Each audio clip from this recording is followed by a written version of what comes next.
Welcome to the Pedal Collaborative podcast. We're so glad you're here.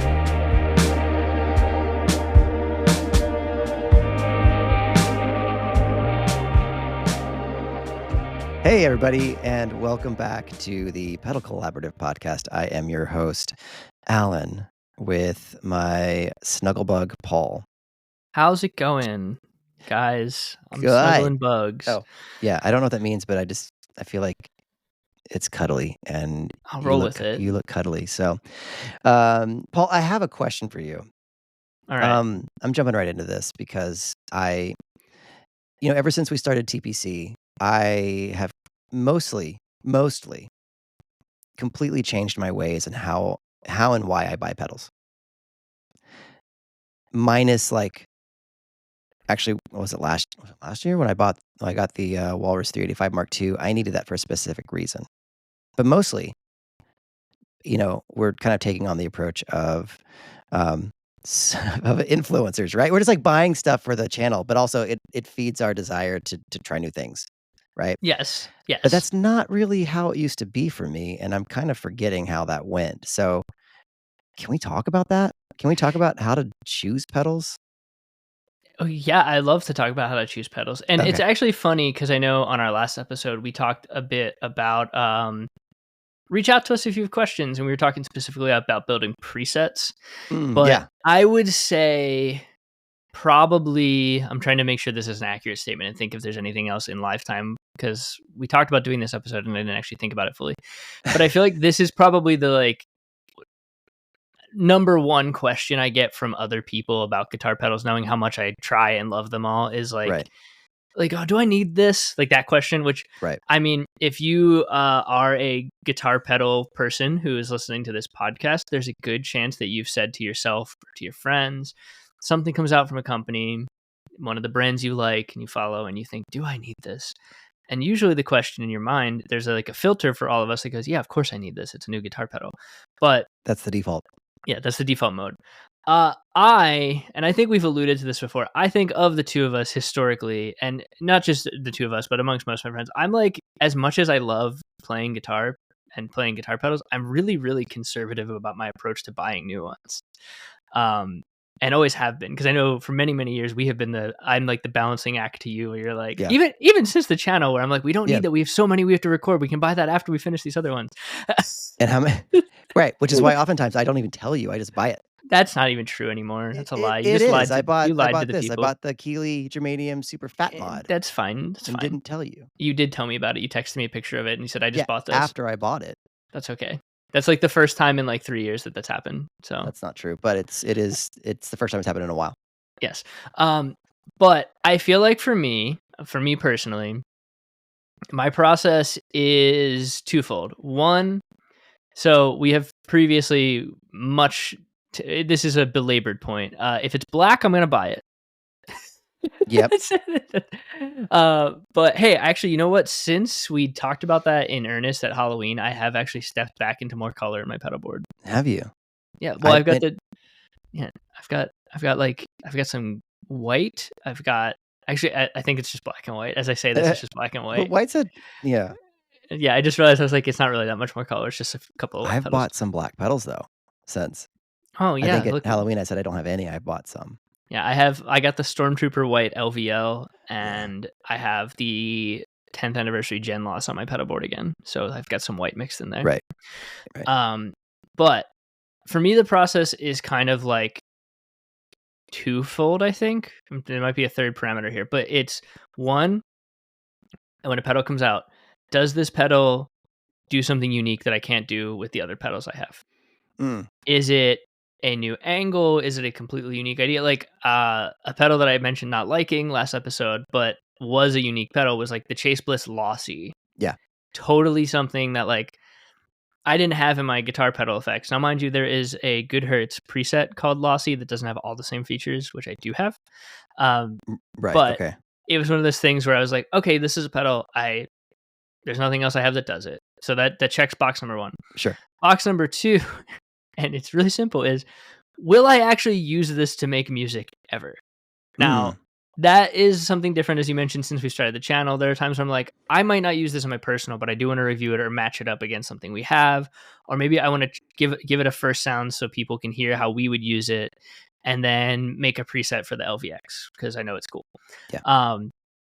But that's really it for me. Is like, is it unique? Do I not have anything to do it? And then the second thing is, will it actually work for my music? Because there are a lot of guitar pedals that I've bought because they were cool, they were trendy, because they fit the first parameter, it was unique. And when I sit down with it, I'm like, I'm simply never going to use this. A great example of this that I returned literally within the same week. Firstly, I got a messed up one, and then secondly, I was like, I'm actually you can keep it. Was the Earthquaker Devices data corruptor? Oh yeah. I literally owned this pedal for exactly 3 days and returned it. Yeah, because it was like in the store. I was like, sick. Oh, this sounds cool. There's weird stuff. And then like in practice of like, in my mind, I was like, this is going to like make me become more like Tom Morello.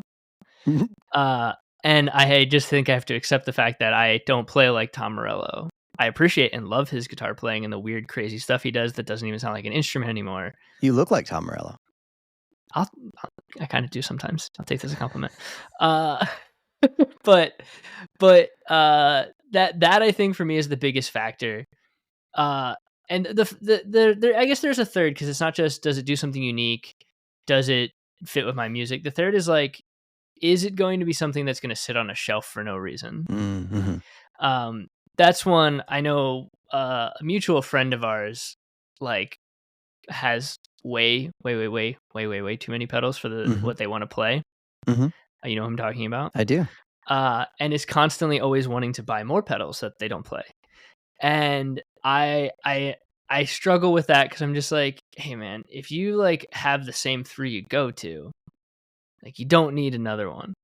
Yeah. Like that is actually something I've said quite a bit since we started the channel, actually. Is the more pedals I try, the more I realize how little I need to actually make the music I write. Which is like kind of a nice realization. Yeah. Thank you, Pedal Collaborative. You're welcome. Where it's just pat like, yourself on the back there, Paul. Yeah, where it's just like, oh wow, I really only need like 5 or 6 pedals on my board for like the music I actually write and play and record. That you know, and they flip in and out. There's different use cases. We've talked about that with like different styles, synthesizers versus guitars. But for me, it always comes back to those 3 things. Like, does it do something unique I don't have? Does it fit the music I play? And is it going to be something I actually reach for? Or is it going to end up sitting on a shelf? Yeah.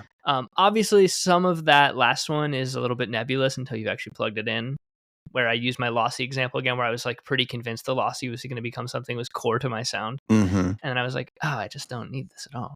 Yeah. So that's my 3. What for you? Is there any difference for you? What do you think? Well, I'm thinking back. So I'm thinking back to the time when, like the days of yore, when I played live at, in the church context, and it wasn't just church. I was playing live with like you Chuck played live with a band too, yeah. Yeah, and was playing out a bit. There's 2 elements that I will add to that construct. In one, I was a single pedalboard person, so I had to have room on my pedalboard. No, so no, I don't use a pedalboard. I don't. Anyway, because I don't play it live. That makes sense. That's why. But back when I did, it would be what can fit on my pedalboard, and yeah, my pedalboard would, like, I went from like a PT Junior to up to a PT1 or whatever. Like I could grow that, and I'll get to the second part. But the first part was like, do I have room on my pedalboard? And if I don't have room on my pedalboard, what do I have to take off my pedalboard to fit something else on? And what am I sacrificing? What am I losing? The other side of it is, and this is kind of actually, Paul, this is analogous to last week's episode when I talked about building a preset on the LVX, and how you have sometimes, if you want more gain on the dynamics module, you have to actually lower the level so that you're not increasing level at the same time, right? Yep. The same kind of concept in my mind with will it fit on my pedalboard is, how much does it cost? Do I have the money? And whatever I need to get rid of on my pedalboard, will that cover the cost of the new thing? Because back then, we weren't making the millions that we're making now as content creators. So it's like, Um, I don't Paul, I know that you used to do church too, and I don't know if you know this, but church pays like shit. They don't pay people very well, and even though I was, like, full-time, I was making nothing. So I had no money. I had no money for stuff. I had to, like, you know, beg, borrow, and steal. And that is what honed our highly refined trade ability to trade for pedals that we wanted. Right. That's where that came from. That's So exactly where it came from. But no, it would be like, oh man. So for me, it was all those things that you kind of mentioned. But can I fit it on my board? And how much does it gonna actually cost me? Can I afford it? Um, you know. those are really good points. The fitting on the board is actually, I think, of those two, the one that I always struggled with the most, because there have been times in Well, my life. you come from the 1%. Like you, money's never been an issue for you. Ridiculous. Uh, for me, it was always a factor of the pedal board. Well, the money and pedal board were twofold, because I actually literally would intentionally nerf myself, which back in the day, where I actually at one point in time traded down into a smaller pedal train so that I couldn't buy any more pedals. Like, it was like an intentional, like, I Yeah. need to save money for like other things in my life. Yeah. So I'm going to trade down into a pedal train junior. So there's like a limited amount of things I can fit. Now, mind you, I still found ways to fit things there. Sometimes Mhm. they get creatively placed. I'd put like a buffer underneath my pedal board. Yeah. Yeah. Like things like that. They would stay hidden. Uh, I actually thought recently, this is totally tangential but related to that. Remember when I had that the always on barbershop from Yes. Fairfield? Yes. That would have been a godsend in those days. It would have. Yeah. It would have been a godsend. It would have been like, wow, look, I can set this drive exactly how I want it to be as my always on drive and put it under my pedal board because I don't Do have you to remember step on it. when I think Cusack was like the first one that I saw doing those sorts of things when they came out, like with their screamer that didn't turn on or off, like it was a no Yes. Yeah, switch. yeah, yeah. Yeah. Yeah. So those were things. It's funny you brought that up because I haven't thought about that in a while, because my pedal board is pretty set for like writing and playing. Mhm. And it changes here and there. But for the most part, a lot of what I do for what we're doing and also for like film stuff is like pedals I just pull out and line up on my deck. So I'm not really using a pedal board every day. Mm. So I don't think as much about the pedal board real estate as I once did. But Right. that was a really big factor. Uh, and there was a relationship somewhere on a graph. I'm not sure which direction, of money I have to pedal board real estate and being that's legitimately why I at one point I had like a pedal train 2 at one point, a real big Mhm. guy, Mhm. and I swapped it for a junior because I was like, I don't have the money to keep this habit up, and I just need to find my sound and have a small pedal board.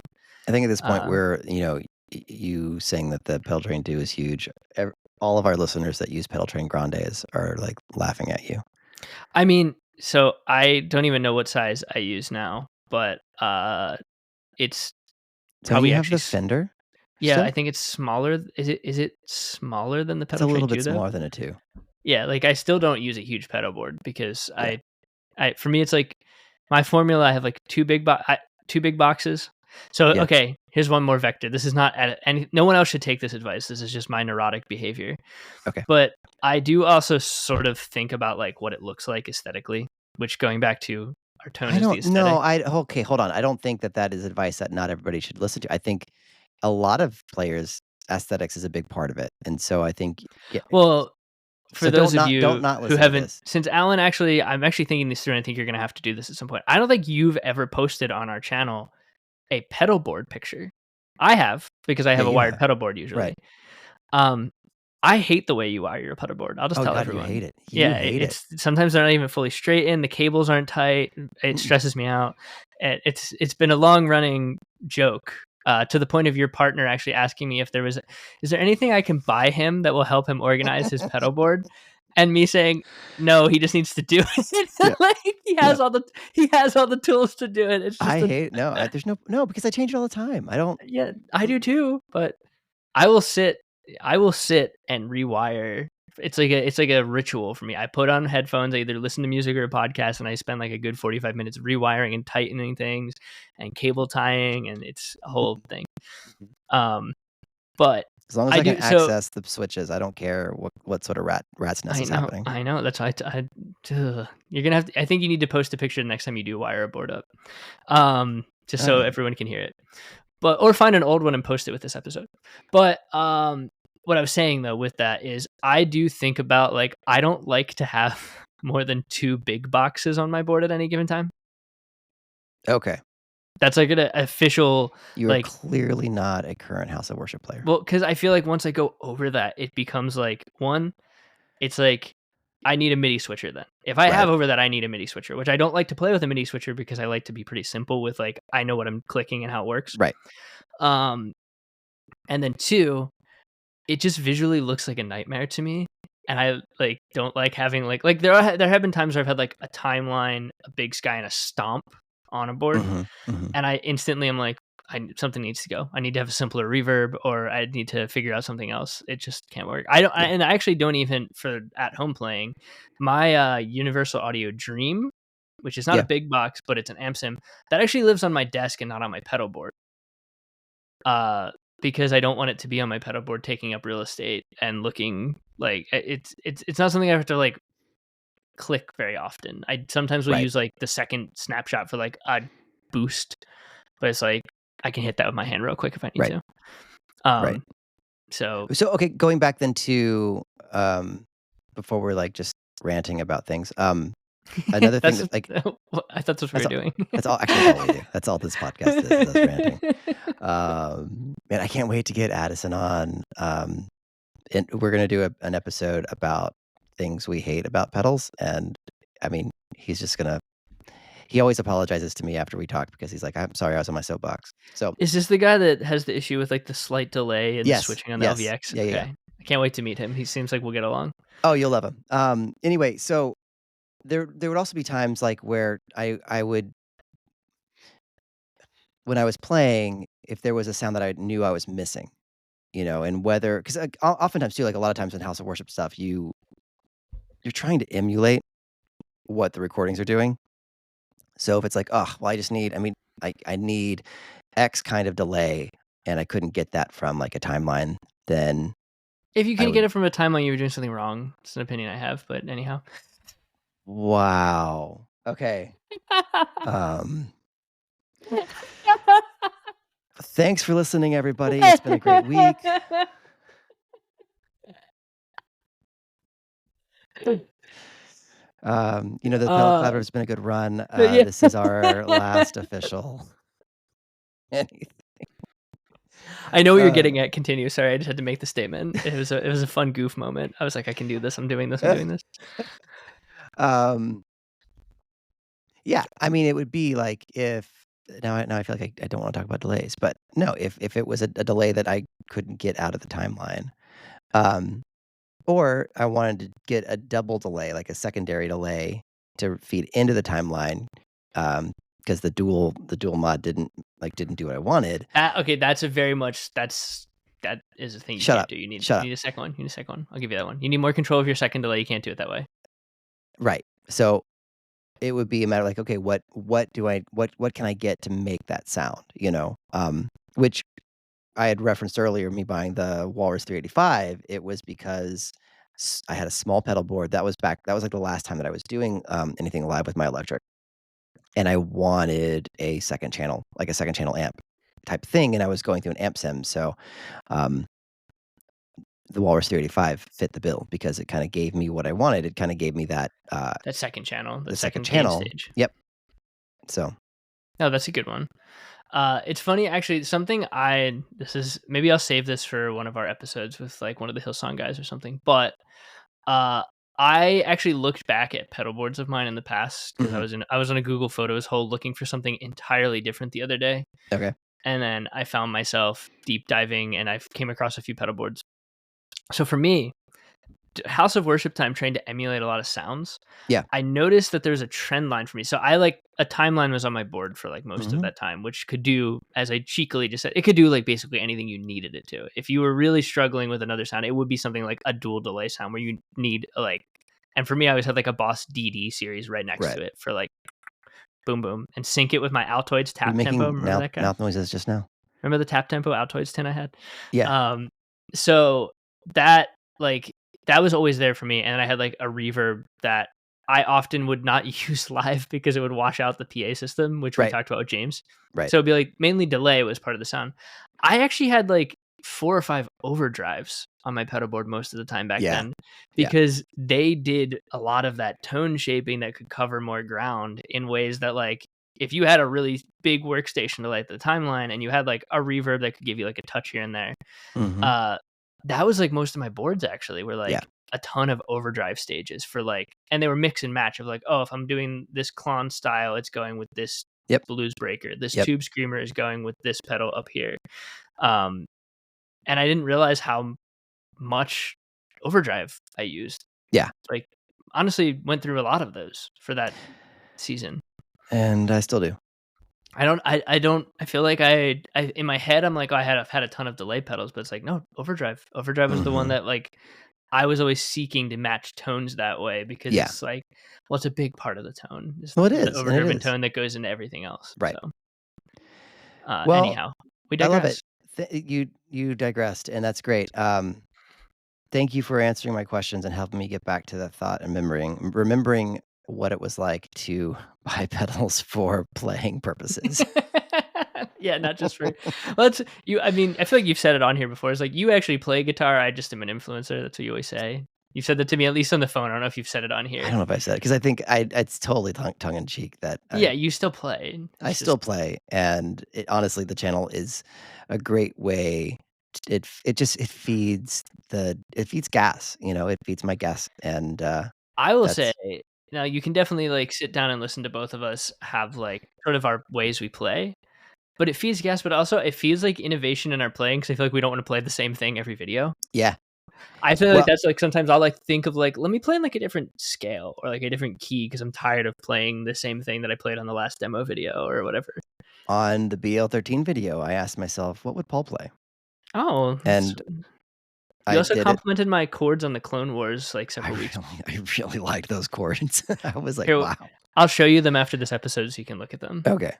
So I'll grab a guitar. But yeah, do you have a question? Do you have a social media post for us? I didn't have one because I wanted to try to get one related to this, but I feel like I'm just gonna capture everybody down. No. I'm just gonna capture a whole bunch of genres with responding to a common post on all forums. Okay. Which is when you see a guitar. Since we're talking about making decisions about whether you should buy a pedal or not. The answer is which yes. I think we've approached in different ways. This is just more direct of like the framework we use because like. There's also that like a specific pedal. Don't buy I think we had a whole episode called "The Band-Aid, Not the Cure." Don't buy the Band-Aid, buy the Cure. Save up your money. With our guest Robert from the Cure. Yes. Yeah, that was a great episode cover. Is when you think to yourself, this is to all guitar players. If you think to yourself, my pedalboard's done, I'm going to post a picture of it and say it's done. Don't do it. Don't do it. Don't do it. There's going to be a ton of people in the comment section saying, okay, man. Okay. Yeah. It's not worth it. I have thought to myself numerous times, like when I first got like a pedal, like a new pedal that like blows my mind. I'm like, this is the last drive I'm going to have. It's the end all, it's the be all. And then like 6 months go by. One of us texts an idea to the other. A new pedal comes out. It's a new colorway, whatever, anything. You're never going to be done. And if you're a person listening to this and you are done, please tell me what you use. I want to know because I feel like I've landed. What medication they're on? Yeah, that for sure, medication. But also like, what's your pedalboard setup that you're like done with? I want to know. Here, send us because I feel like I have a general family I live within, like a formula. Yeah, it's like I got my compressor, my 2 drives, my mod section, and my delay, my reverb. But like those all change all the time. Right. Like, I feel like I get the touring musicians who are doing an album cycle, and so they have to keep the board for like 3 years or whatever when they're doing an album cycle. I get that. But these folks they're just dumb, is what it is. Or they're ignorant because they don't realize they haven't learned yet, is what it is. They have not learned that their board will never be done. Yes, it's like working on your mental health, an ever-growing journey. Right, and we support that too. Yes, we do. So work on that and don't post your pedalboard is done because you just don't call it a final pedalboard. Just say it's state of the board. That's all it is. State of the board is the best tag you can use because that's what happens. I honestly, I look back at my January post of my 2025 state of the board and it's all different already. So I mean, that was 2 months ago, dude. I know. It happens. That's why I don't even bother with the pedalboard. You don't wire it up. So, all right. Well, on that note, have a wonderful week, all. We will talk to you next week. Bye. Bye.